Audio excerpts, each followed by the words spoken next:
Ces messages concernent tous les parents.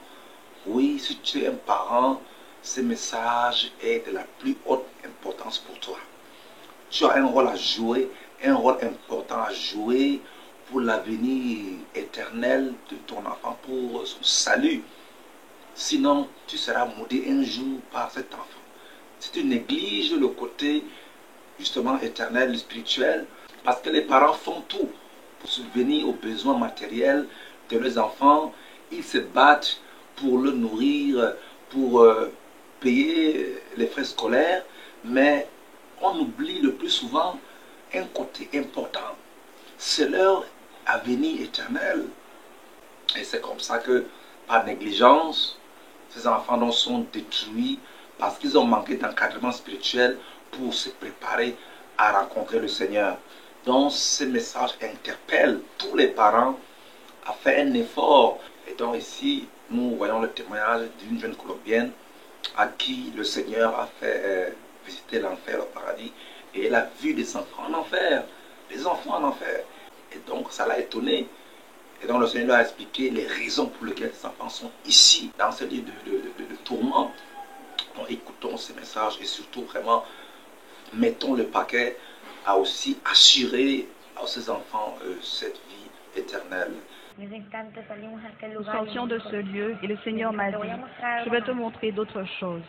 J'ai dit, quoi Seigneur? Il me dit, il y a beaucoup d'enfants dans ce lieu. Et j'ai dit, il y a beaucoup d'enfants dans ce lieu Seigneur, mais pourquoi y a-t-il autant d'enfants dans ce lieu? Pourtant la parole dit de laisser les petits-enfants venir à moi, car le royaume des cieux est pour eux. Il m'a répondu, c'est vrai que le royaume est aussi pour les enfants, mais c'est seulement pour ceux qui viennent à moi, car ceux qui viennent à moi, je ne les repousse pas. Le Seigneur m'a montré un enfant d'environ 8 ans. Cet enfant était tourmenté et il criait, « Aide-moi Seigneur, aie miséricorde de moi Seigneur, enlève-moi de ce lieu. Je ne veux pas rester dans ce lieu. » Il pleurait, il luttait. Puis j'ai vu pourquoi il était tourmenté. Autour de lui, il y avait des démons ressemblant à des Pokémon, des Dragon Ball, etc. de démons.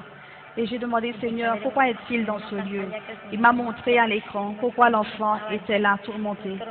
Mais avant de me montrer sa vie, j'ai vu comment il passait son temps devant la télévision, comment il était connecté dans beaucoup de dessins animés. Et le Seigneur m'a dit, ma fille, ces dessins animés, ces films, ces feuilletons qui passent tous les jours à la télévision sont des instruments du diable pour détruire l'humanité. Le Seigneur me dit, voilà ma fille, comment cela s'est produit. J'ai vu comment cet enfant était rebelle et n'obéissait pas quand ses parents lui parlaient. Il balançait des choses avec colère et il courait. Puis, ce qui est arrivé, une voiture l'a renversé et sa vie était finie. Le Seigneur m'a dit que depuis sa mort, il est arrivé ici. Quand je l'ai vu tourmenté, le Seigneur m'a dit, va dire aux parents d'instruire les enfants selon le Seigneur et de prendre la parole comme verge de correction, non pas à tout moment, mais quand l'enfant est désobéissant. Le Seigneur, triste, me dit qu'il y a beaucoup d'enfants dans ce lieu. Une chose qui m'a fait de la peine, c'est qu'il y a beaucoup d'enfants en enfer à cause de dessins animés. J'ai demandé, Seigneur, pourquoi à cause de dessins animés? Il m'a dit que ce sont les démons qui apportent la désobéissance, de l'amertume et de la haine dans le cœur des enfants. Tous ces démons-là, etc. de démons, sont tous ceux qui rentrent en eux pour qu'ils fassent rien de bon et qu'ils fassent tout ce qui est mal, pour qu'ils viennent dans les ténèbres. Et c'est ce qu'ils veulent faire dans la réalité. Ainsi, c'est comme cela que les gens se rendent compte de la réalité, que l'enfer existe, que l'enfer est réel, que ces enfants doivent choisir leur voie. Il y a des enfants dans ce lieu.